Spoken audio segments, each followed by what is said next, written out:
and as the investigation continues to unfold in Oxford following.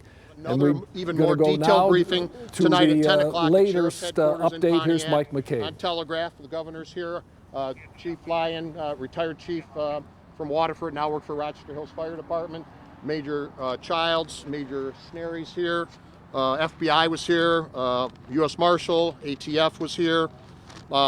Just to tell you, some of the departments that have assisted us were the Southfield PD, Troy PD, Bloomfield Township PD, Michigan State Police, Oxford Village, FBI, U.S. Marshal, huge amount of fire departments, Lapeer County Sheriff's Office. So, as I told you earlier today, we about 12:51, we had over 100 911 calls into our dispatch center of an active shooter at the Oxford High School, which is right across the way there. You've all seen it. Deputies responded and within 5 minutes had the suspect in custody. He did not cause any problems. He gave the weapon up. He did have the weapon on him at the time. It was a semi-automatic handgun. He'd fired multiple shots. We have updated information on the number of deceased. It is 3. We have 3 students, a 16-year-old male, a 14-year-old female, and a 17-year-old female. We also have 8 others that were shot in various stages at 3 different hospitals, McLaren Lapeer, McLaren Pontiac, and St. Joe's in Pontiac. The 2 people are currently in surgery, do not have their condition. The other 6 are all in stable condition with various gunshot wounds. The suspect, like I said, 15 years old, student of Oxford High School, lives in the village of Oxford. And if there's, Governor, if you want to say anything, and then I'll take any questions after that. Well, I just appreciate the quick response of all of our first responders. My heart goes out to the families. This is an unimaginable tragedy. I hope that we can all rise to the occasion and wrap our arms around the families, the affected children and school personnel, and this community. It is an unimaginable tragedy, and I just wanted to be here because I think this is an important moment for us to support one another, to support this community, and I want to thank our first responders again. Take limited questions. Again, we'll have much more detail tonight at 10. I can tell you we're still actively working the scene. Our forensic lab is here, multiple detectives. We had over 100 sheriff's deputies and patrol cars and unmarked cars respond, plus a huge amount of patrol cars from other area agencies that I listed prior to this. Anything new on motivation as to what might have motivated him to do this? I'm sorry, sir? Anything new on what might have motivated him? We don't have a motive at this point in time. We are still investigating that. Mike, what do you know about possibly warning signs we're hearing from students and parents? We're hearing all kinds of rumors about warning signs. I can tell you that we have a school liaison deputy that's assigned to the high school. I'm not aware of, and we are not aware of any warnings. If there were, I can tell you we work very closely with Tim Throne, the superintendent, and the principal at the school. If there were, I got to believe they would have told us. There's all kinds of stuff out on social media. Please don't believe everything you hear and see on social media. I've seen one screenshot of something about allegedly the shooter warning people not to come to school today, but that was somebody that got it from somebody. So please be careful with that information. There's a lot of, because of social media, there's a lot of stuff out there. I can't confirm whether it's true or not. Ultimately, we will get to the bottom of this. We're executing a search warrant at the suspect's house. As I said, he's not cooperating with us at this point in time. So you have made contact with the parents. Can you say what they are talking about yet? Have you had a chance to talk We have to talked to the parents, and all I can tell you is they didn't want their son to talk to us, and they've hired an attorney. Was the student in school in class today? Or Yes, he was in class today, yes. The shooting happened in a class? The shooting happened in the school.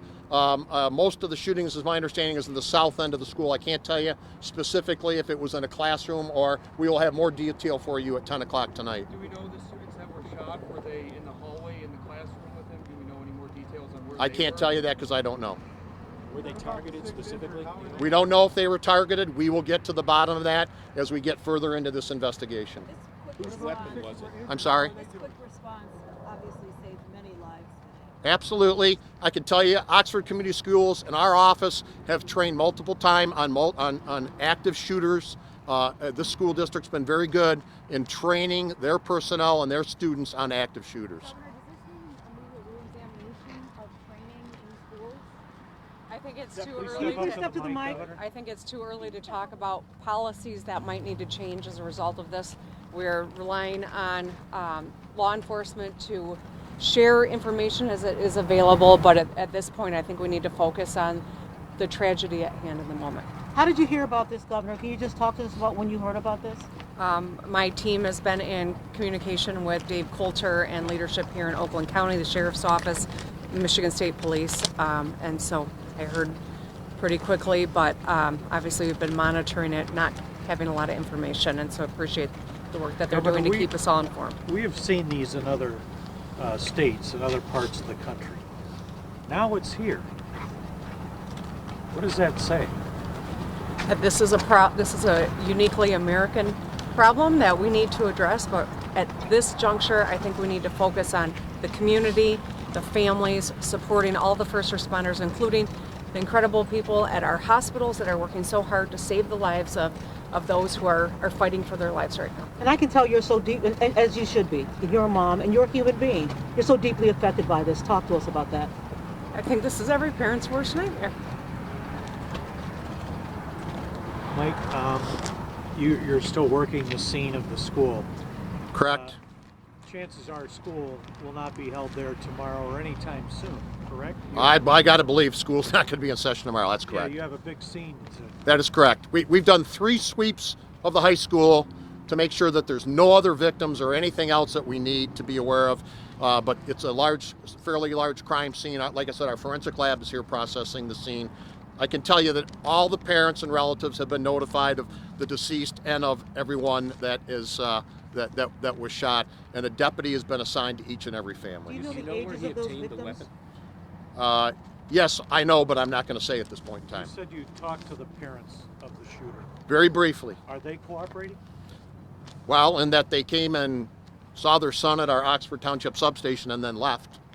And said, and they said they told him not to speak to police. That's correct, which is his right. But that would also indicate not a willingness to cooperate at this time. Well, at this time, who knows what the future brings. He's in And- Pontiac now, is that correct? He's at Pontiac Children's Village. He's 15 years old, so he's lodged as a juvenile at this point in time. He could be charged as an adult. Again, that's totally up to the Oakland County Prosecutor's Office. How would you characterize the parents? Were they cooperative? You know, Were they I- taking any of your questions?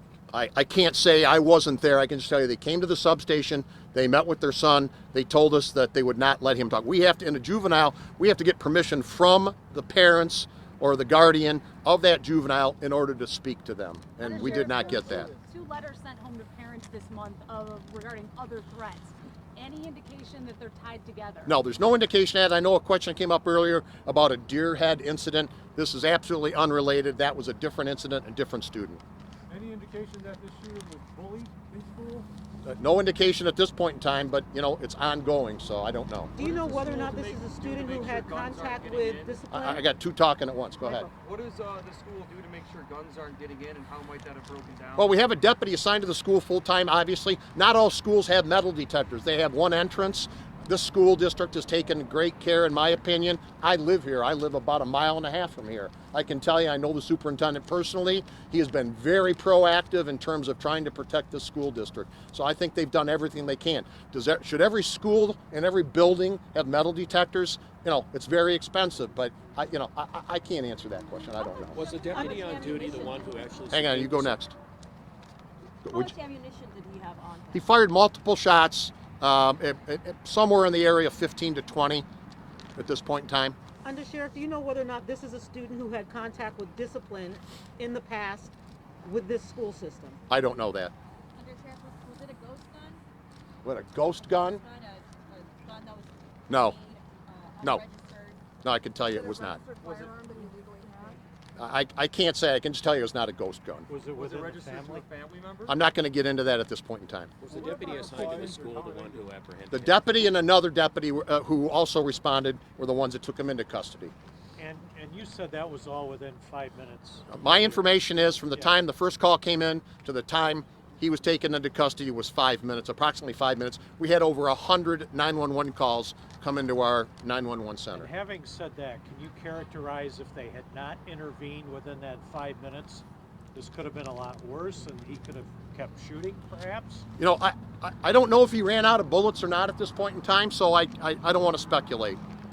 Was the assigned deputy in the building at the time of the shooting? Or I'm sorry, say it again. did the assigned deputy, the full-time deputy, encounter the shooter, or was he inside the building when it happened? He and another deputy took him in custody in the building. I'm sorry. Oh, what about the 6 that are injured? Howard, you got any updates on their I've just got the 2 are in surgery. We don't know their conditions, and 6 are in stable condition. There are a total of 11. 3 dead, 8 shot. 8 shot. Correct. Yeah, updated from the last time we were here. Correct.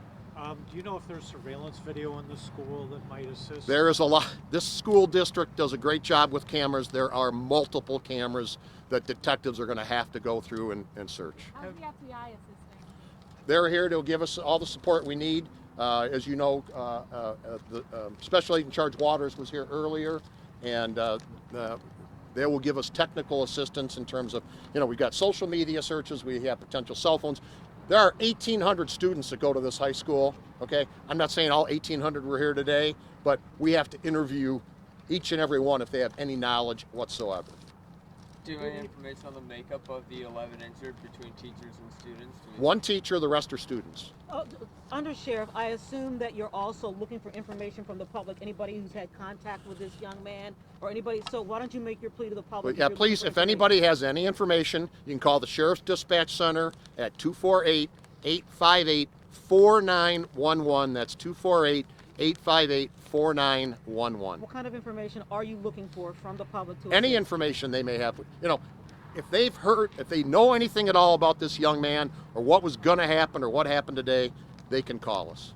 Is your knowledge, is this suspect had any prior run-ins with law enforcement? Not to my knowledge, no. Thanks, Undersheriff. Thank you, Okay, sir. all right, we'll be 10 again, 10 10 o'clock. o'clock here? No, at Sheriff's Headquarters in Pontiac, 38 East, Building 38 East, 1200 North Telegraph. It'll be a lot warmer because we'll be inside.